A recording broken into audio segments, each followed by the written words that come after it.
Retro Marky bonus video. No, it doesn't really work. But anyway, this is a Retro Marky bonus video for the 20 or so people who are probably going to watch this. So I thought, you know what, a lot of my subscribers probably want to know, how does he make his videos? It must be a complex process. Well, they'd be right, it is a complex process. So I'm just looking at the last video. I'm actually in the middle of making this, so there's a bit of a strange meta going on here. So you're probably thinking, how do I make this? Well, the first thing I do is I take the footage, which is normally in a few parts because I can't do more than about 5 minutes without messing up. Then what I do is I look for the blips and the bleeps and the errors and the sort of waffle. I remove that, which is about 80% of the footage. I've got 20% left. I then remove any other bits that are a bit naff, and we get about 5% left. And this is the video, so it's now split into 3 different parts. I got a new microphone for Christmas, which is why I'm arsing around making these videos. And so the first thing I did, after putting the video footage into a editor here, was I've had to boost the sound because it's rubbish. It's down here somewhere. I don't know why. The weird thing is, my camera that I normally do videos on, that you watch with your eyeballs, has a better quality of sound than this what was it, Snowball Blue or something. But anyway, I used it now, so we're stuck with it. So the next thing I do, once I've got the video footage together, is I do a right click and I go add files, because I think I need some background jazz music, and I open the wrong folder normally, and then I start clicking around the place thinking, where's that really cool jazz I used in the last one, because I can't be bothered to find any more music, and then I get some Windows errors.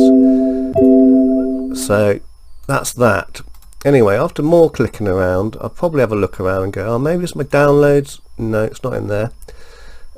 Documents, maybe. No, bugger all in there. So then I'm going to have to go to YouTube and let's have a look. What I do is look for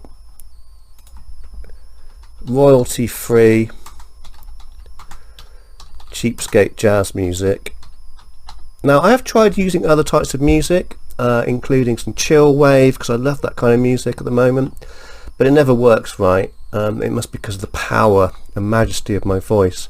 So I just go to the usual places. In fact, you can still see where I've been listening to that one and that one, looking for some music. Most of it doesn't work, so I end up just going, where's that bit of music I've used like 5 times before, because that definitely does the trick. And so I waste about an hour on YouTube trying to find something. And when I do find something, maybe like this one, I find that I can't download it because of copyright problems with my download software.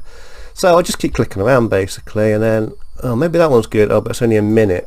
And sometimes what I do is a nice little YouTube bonus for makers here, is I look at the length of the video and go, oh, 11 minutes, maybe I can find a bit of music that's exactly that, and then I don't have to bother even editing the music down.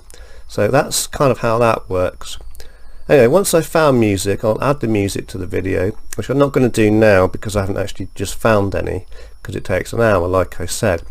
And I'll make the video, I'll faff around, and I'll probably think of an idea, like I'll hear something and I'll think, oh, I can add a sound effect for that, or a sexy lady in a bikini or something. And I'll spend another half an hour figuring that out and moving it around till it works. And for example, in the last video, or the penultimate video with the C64, I put the, or was it the other one? Anyway, I put the the last one I put footage of Austin Maxi. That took about 3 hours to do that for about a 1-second joke that 3 people actually got in the end. So once all that's done, what I normally do is I'll put an ending on where I fade out the music and the footage. I'll export the video as a video file at 60 frames a second, high quality, 1080p. That takes about half an hour, maybe an hour depending on the length. And then when I've done that, I'll start watching it and realise I've completely forgotten to put one of my really cool intros in. So I'll have to do the whole thing again, render it again. So I'll add in one of these. So let's just click on that one, for example. and then I'll drop that in there somewhere, and half the time it drops in correctly. Sometimes it mucks up all the bits I've added, like the maxi footage will end up getting moved. So I'll re-render the whole thing, taking a half an hour or an hour, and I realise that the maxi footage has moved or some sound effect, and then I have to do another rendering. By this time I've probably drank 3 glasses of wine and it's getting ridiculous, but I'm determined to finish it.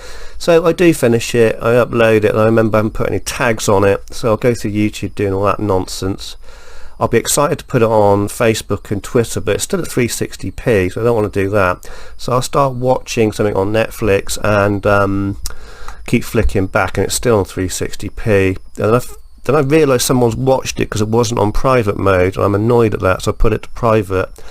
And I'll keep watching Netflix, and I'll eventually find it's 1080p. Put something on Twitter and Facebook that's half-hearted, and then I start feeling this guilt and embarrassment that people that I know might actually watch this dross.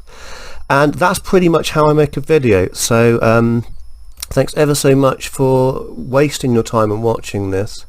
If you have done that, then apologies. I mean, look at it this way, I wasted more time making this than you did watching it, so who's the bigger fool, you or I? Definitely I. Retro Marky, out.